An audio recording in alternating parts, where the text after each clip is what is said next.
By the time the third week of Daniel's assignment began, Amelia could no longer pretend that the shift inside her was temporary, because his presence had breaded itself into her daily life so seamlessly that imagining her world without him now felt strangely unsettling. And though she continued to project confidence and authority in public, privately she had begun to rely on the quiet steadiness he provided, something she both needed and resented.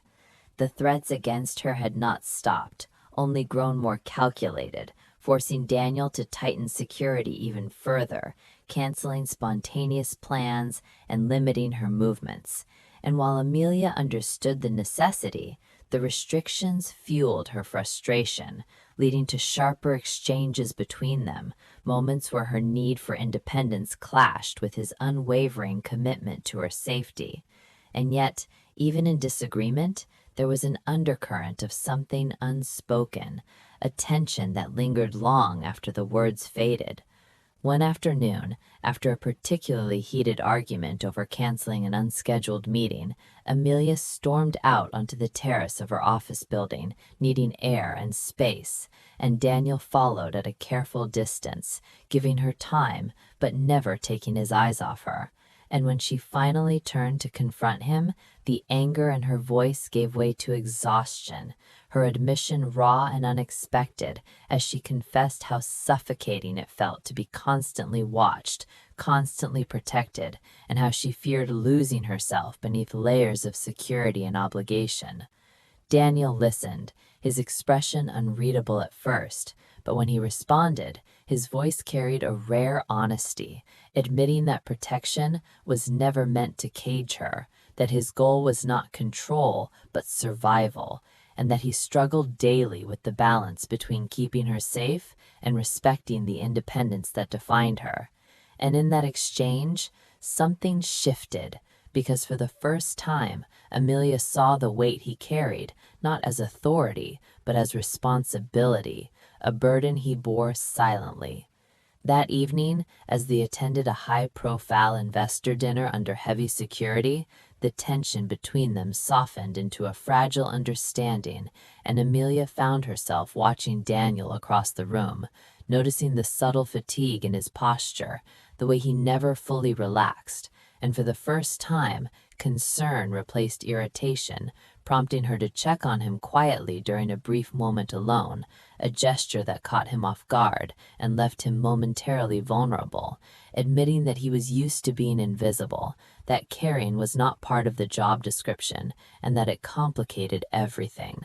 Later that night, an unexpected incident forced them to evacuate the venue quickly when a suspicious package was discovered nearby, and though it was ultimately deemed harmless, the intensity of the moment left Amelia shaken, and as Daniel guided her through the chaos, shielding her with his body, his hand firm around hers, she felt a surge of emotion that went beyond fear, a deep instinctive trust that grounded her even as adrenaline surged. And once they reached safety, she did not immediately let go, realizing too late how tightly she was holding on. In the quiet aftermath, as sirens faded into the distance, the awareness between them grew sharper, charged with everything they had not said, and Daniel gently released her hand, stepping back to reestablish the distance he knew he needed. Yet the moment lingered, unresolved, echoing in both their minds. Over the following days, the emotional closeness they tried to suppress surfaced in subtle ways, in shared glances, in moments of silence that felt intimate rather than empty, in the ease with which Amelia began confiding small truths about her past, about growing up alone in a world that valued her success more than her feelings. And Daniel, despite his efforts to remain guarded, found himself responding with pieces of his own story, revealing how loss had shaped his sense of duty, how protecting others had become his way of finding meaning, and how Amelia's strength and vulnerability challenged his carefully maintained emotional distance. The realization that their bond was no longer one-sided unsettled them both, because it blurred the lines they depended on for safety and professionalism, and as Amelia began to recognize how deeply Daniel's opinion mattered to her, she feared the power he held without ever seeking it, fearing that her heart was no longer entirely her own.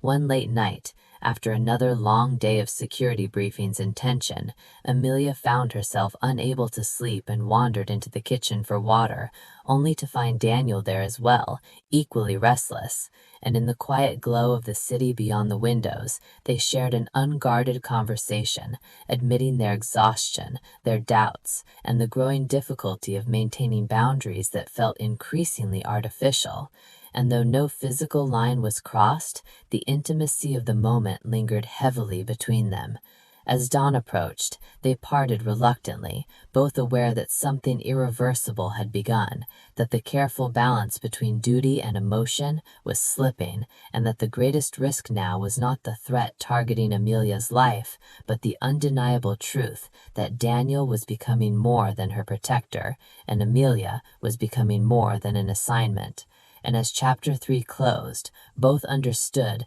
that the weakness they feared was no longer hidden, it was unfolding, quietly, dangerously, and beautifully, drawing them closer, even as they struggled to resist it.